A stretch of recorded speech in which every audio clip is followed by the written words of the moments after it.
दिन रात दोगुनी स्पीड से ग्रोथ करेगी और आपके जो पड़ोसी हैं वह पूछेंगे क्या डाला है, कौन सी खाद लगाई है, जिससे कि आपका जो गेहूं की ग्रोथ है वो बहुत ही तेजी के साथ हो रही है। दोस्तों, गेहूं को पागल करने वाली खाद के बारे में जानने से पहले यदि आप हमारे वीडियो पर पहली बार आए हैं तो कृपया करके चैनल को सब्सक्राइब कर लें, पास वाले बेल आइकन घंटे को प्रेस कर लें ताकि अगली व इम्पोर्टेंट वीडियो का नोटिफिकेशन मिल जाए। तो चलिए शुरू करते हैं। दोस्तों, फसल के अंदर जितनी तेजी से फुटाव होगा उतनी ही फसल में कल्ले आएंगे और जितने ज़्यादा कल्लों का फुटाव होगा उतनी ही अधिक बालियां निकलेंगी। जो बालियों में दाने का भराव होगा एकदम मजबूत ठोस दानों का भराव होगा। यह दोस्तों तभी संभव होगा जितनी जल्दी पौधे की जड़ों का विकास प्रारंभ होगा उतनी ही जल्दी आपकी फसल ग्रोथ करेगी और पटरी पर दौड़ने लगेगी। दोस्तों, यदि हमारे गेहूं की फसल 25 से 35 दिन की अवस्था की होती है तो यही सही समय होता है कि पौधे में फुटाव कल्ले का निर्माण शुरू हो जाता है।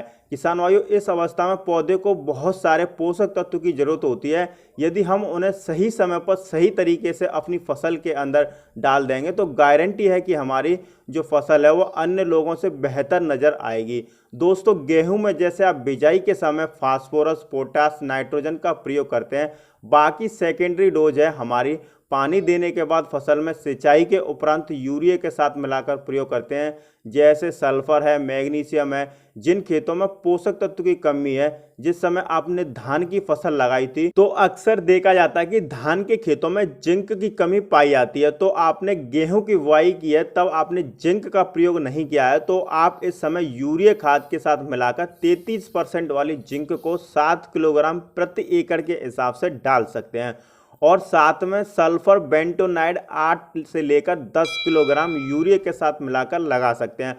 दोस्तों, यदि अपने गेहूं के बुआई के समय सिंगल सुपर फास्फेट नहीं डाली थी तब आपको सल्फर की मात्रा जरूर डालनी पड़ेगी। दोस्तों, यहां पर किसान भाई का कमेंट आया था कि सर स्प्रे के माध्यम से ग्रोथ, फुटाव, कल्लों को बढ़ाया जा सकता है, तो मैं यहां पर बता दूं कि यदि आप स्प्रे के माध्यम से टॉनिक के जरिए यह सब करना चाहते हैं तो मार्केट में बहुत सारे ऐसे नकली प्रोडक्ट चल रहे हैं, जैसे नकली टॉनिक आ रहे हैं जिनका रिजल्ट आपको अच्छा नहीं मिलेगा। जो आपका पैसा है वह बेकार चला जाएगा।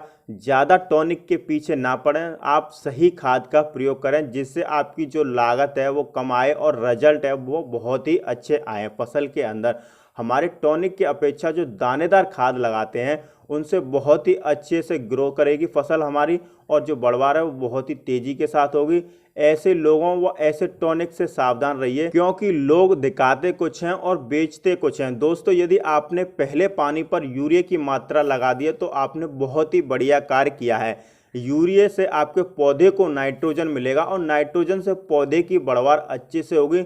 लेकिन दोस्तों, यहाँ पर केवल नाइट्रोजन से काम चलने वाला नहीं है, आपको कुछ अलग से खाद डालने पड़ेंगे जिससे कि पौधे की ग्रोथ अच्छे से हो, कल्ले अच्छे से, फुटाव भी अच्छे से हो और भविष्य में आकर जो हमारी पैदावार निकले वो बहुत ही शानदार निकले और जो दानों का भराव हो वो दाना हमारे ठोस व मजबूत दानों का भराव। गेहूं की अच्छी पैदावार लेने के लिए फसल के अंदर हर तत्व का अलग अलग महत्व होता है। गेहूं की फसल से बिजाई से लेकर पकने तक हर तत्व हमारी फसल में बहुत जरूरी होता है, जिनमें से कुछ तत्व तो हमारी मिट्टी में पहले से मौजूद होते हैं और कुछ तत्व हमारी मिट्टी में उपलब्ध नहीं होते हैं, तो इन तत्वों को हमें डालना पड़ता है। लेकिन यहाँ पर कई सारे किसान भाई ऐसी गलती करते हैं जैसे कि जो हमारे ज़मीन में पहले से पोषक तत्व मौजूद हैं उन्हें पोषक तत्व को दोबारा रिपीट कर देते हैं और जिन पोषक तत्व की कमी है फसल के अंदर उनको नहीं डाल पाते हैं, तो हमारी फसल से ग्रोथ अच्छे से नहीं मिल पाती है जो हम चाहते हैं।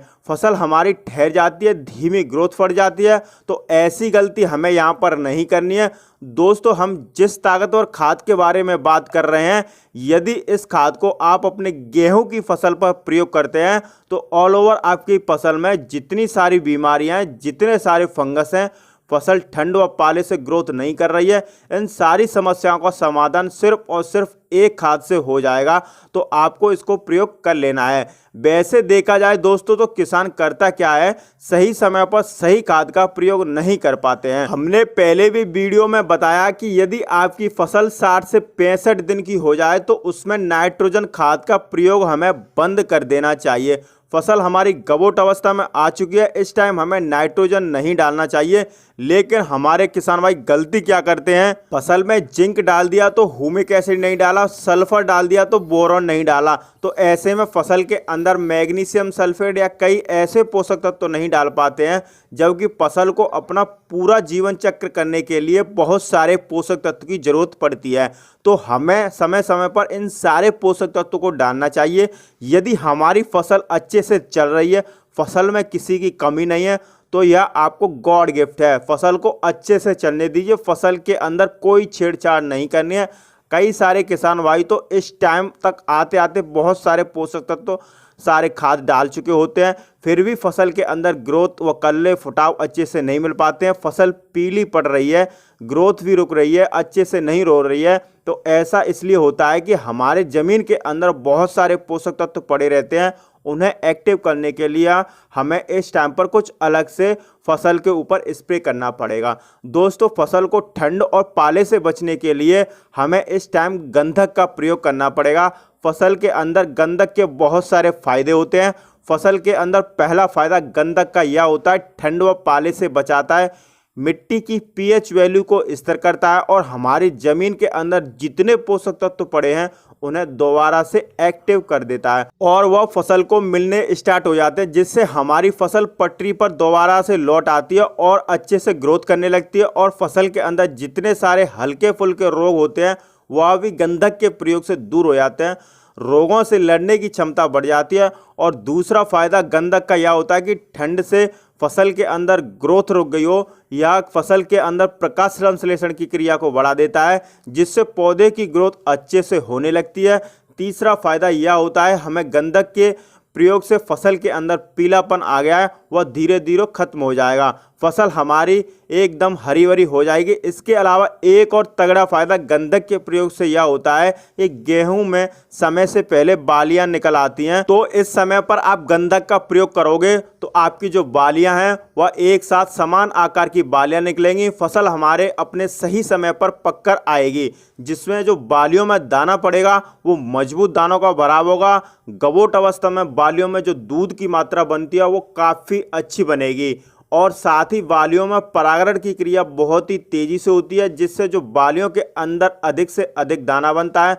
दोस्तों, सर्दियों के मौसम में धूप कम निकलती है, लेकिन इस समय पर अगर आप दूसरे खादों को छोड़कर आप इस समय गंधक का प्रयोग करते हैं तो क्लोरोफिल की मात्रा आपकी फसलों में बढ़ती है, जिससे पौधे में प्रोटीन, एंजाइम, विटामिन बहुत तेजी से बन पाते हैं। इसके अलावा यह इंसेक्टिसाइड का भी काम करती है। वैसे देखा जाए तो बहुत सारे फायदे हैं गेहूं की फसल में और आपकी मिट्टी में कई सारे पोषक तत्व नाइट्रोजन, फास्फोरस, जिंक, बोरॉन, लोहा आपकी जो मिट्टी में पोषक तत्व हैं वो तत्व सक्रिय होकर पौधे की जड़ों तक पहुंचाने का कार्य गंधक करता है, पौधे की जड़ को मजबूत करता है। जिस समय पर फसल हमारी पक जाती है तो गिरने का खतरा भी कम हो जाता है। तो दोस्तों, यह थे गंधक के कुछ बहुत सारे फायदे जिन्हें आप इस टाइम पर लगाओगे तो आपकी फसल, खराब मौसम, आपकी जो कुछ गलतियां की हैं उनसे आपकी फसल हमेशा सुरक्षित रहेगी, आपकी फसल हमेशा लहराती रहेगी।